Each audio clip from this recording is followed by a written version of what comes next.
Hey guys, welcome back to Mochi's channel.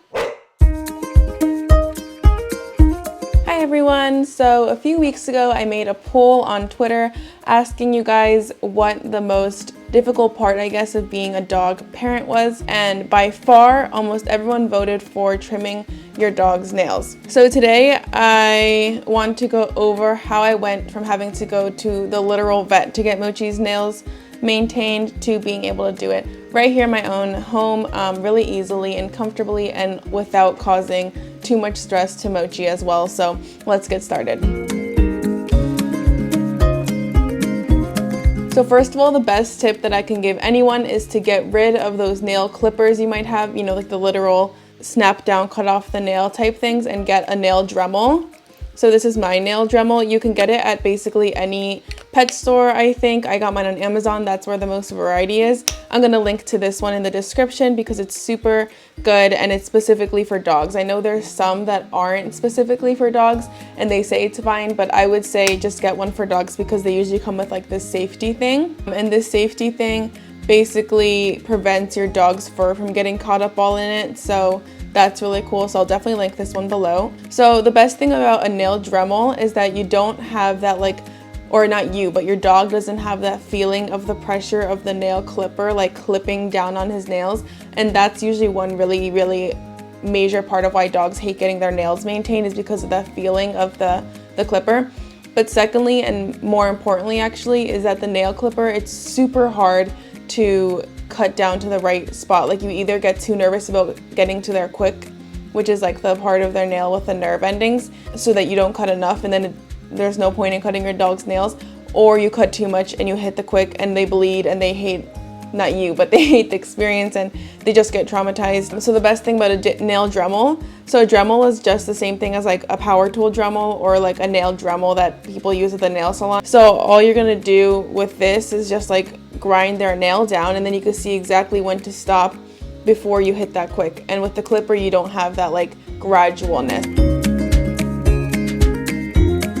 Now, before we actually trim any nails, I know the hell that your dog raises when they see like you coming with a nail clipper or the nail Dremel, or when you touch their paws. One thing you should strive to do since the day one you have your dog is to touch their paws all the time.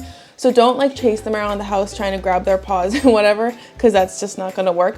But whenever your dog is relaxed and near you, just pet them, you know, like you always do, and then just touch their paws gently like I'm doing here. And yeah, so Mochi's like pretty desensitized to it, which is the goal of this. That's what you want. So whenever your dog is like near you and cuddling and relaxed, just like pet them where they like, you know, on their chest, on their head, and then like every once in a while just touch their paws. And if they really hate it, you might want to start off just by touching like the top of their leg, not their actual paw. But basically the goal of this is to create like a really positive, relaxed association with touching their paws, because dogs naturally hate having their paws touched. So just touch their paws when you're cuddling with them until they get used to it. And then, you know, in time, they won't be so freaked out by you touching their paws when it comes to cutting their nails. And again, we're not trimming our nails yet, so we're just desensitizing. On top of desensitizing to their paw, we want to desensitize them to the actual Dremel. So the goal here is to slowly introduce the Dremel to them and also create a good association. So I actually don't have any treats on me, but if I were to do this, I would first, don't turn the Dremel on, keep the cap on, whatever, and just let your dog sniff it, like here. And basically, I'm showing him that it's nothing scary. And if I had some treats on me, I would give him some treats every few seconds to associate something good with this Dremel. Let him, you know, really explore the Dremel just to discover that this is just nothing scary. It's another household item. So once they're used to that, you're gonna turn it on and let them explore this too, you know? So now we're desensitizing him both to the sight of it, to the touch, like the feeling, and to the sound. So you're gonna do that for a few days, ideally every single day, just for a few seconds, a few minutes. Again, the goal is just to introduce the Dremel to your dog without scaring them, but don't cut their nails yet. Right now we're just desensitizing, and this you're gonna do over the course of a few days or even weeks. With Mochi, I honestly waited like a month before I actually cut his nails with the Dremel. The less anxiety they feel when it comes towards them is better. So just desensitize again. After a few weeks or months of desensitizing them, then we're gonna cut the nails. My big tip here, by the way, is to cut only like 1 or 2 nails per session. I would recommend doing maybe 1 or 2 nails a day, not all of them at once, because you want to keep the sessions short before something goes wrong, you know, before you scare them too much. So a nail or 2 done, wait until the next session to do the other nails. Anyways, unless you have a groomer's table with like the little like hanger at the top where you can attach the leash to prevent your dog from moving or jumping off, you're just going to be able to use the normal collar and or the harness that they usually use and a leash, and that'll be totally fine. That's what I do with Mochi. So just attach your leash to something like a doorknob to prevent them from moving if your dog seems like he's gonna try to, you know, run away. But a lot of the time, after all the desensitizing you've done, they won't even try to run away. Most likely they'll probably just like surrender at that point. But the harness and the leash being on them kind of takes away their mobility in a way. So yeah, you can attach it to something to actually physically prevent them from moving. Or if your dog is like Mochi, once you put the harness and leash on, they'll kind of know in their head they can't escape. So you don't have to actually attach a leash to anything. You can just leave it hanging. So now just put your dog into a sit or a down, grab a paw, don't hurt them, but put a little bit of pressure when you grab them so they can't like yank their paw away. It's definitely more dangerous if they move during this. So just like grab their paw firmly without hurting them, and then move the longer fur, if your dog has longer fur around their feet, away so that one nail is exposed at a time. And then just go in with that Dremel and just start filing down their nails. And how you're gonna actually Dremel it is turn it on.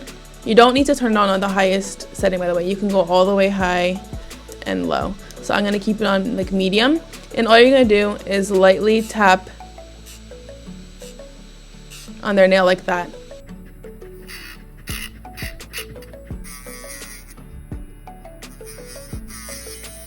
And that's literally all there is to cutting their nails. But how much you cut is way more important than how you cut it. Dogs' nails all have the quick. I think I mentioned this briefly before, and that's the part of the nail with nerves. So if your dog's nails are white like Mochi's, it's super easy to see the quick. It'll be pink in color or like a different shade than the rest of the nail. So you know exactly when to stop. You want to stop, you know, a few centimeters out from the quick. So you definitely do not want to touch the quick. So the way to find the quick on a black nailed dog or a dark nailed dog is actually to look on the underside of their nails, and you will see a little groove in their nail that indicates it'll look different. Like it's very obvious if you look at it, and that's their quick. So that's where you want to cut up to. So I know it's going to be a little bit harder for darker nails, but it's definitely possible. If you keep maintaining your dog's nails, their quick will actually recede, which is super ideal, because then if you keep doing it, one day your quick will get less and less and less, so you can cut your dog's nails shorter and then you won't have to cut as often. But a good rule of thumb, I guess, for the length of their nails is that when they're walking on like a wooden floor, you don't want to hear their paws like clanking on the ground. That means their nails are hitting the ground, and that means their nails are too long and could eventually cause your dog a lot of pain and some health issues by having nails that are too long. And after each time you cut a nail, you definitely want to treat them, give them like a yummy high value treat, because again, we want to associate this whole experience with positive vibes only. And then after you finish your entire session, whether that be 1 nail, 4 nails, whatever, give them a ton of treats. You know, end of session, good job Mochi, good job dog, and give them a ton of treats. And remember, we always want to build that positive association no matter what we're doing. Okay guys, I hope this video really helps you out. I've been there when I could not cut Mochi's nails at all, and I really struggled with this a lot. But this method of desensitizing, introducing the Dremel, using a Dremel at all instead of a nail clipper has been life-changing. Now it's super easy to maintain Mochi's nails. It's almost kind of fun for me. I don't know why. And relaxing for Mochi, to be honest. Like sometimes he even looks like he's gonna fall asleep when we do it. So I hope this video can help you too. Don't forget to like and subscribe if it did help you, and I'll see you next time. Bye!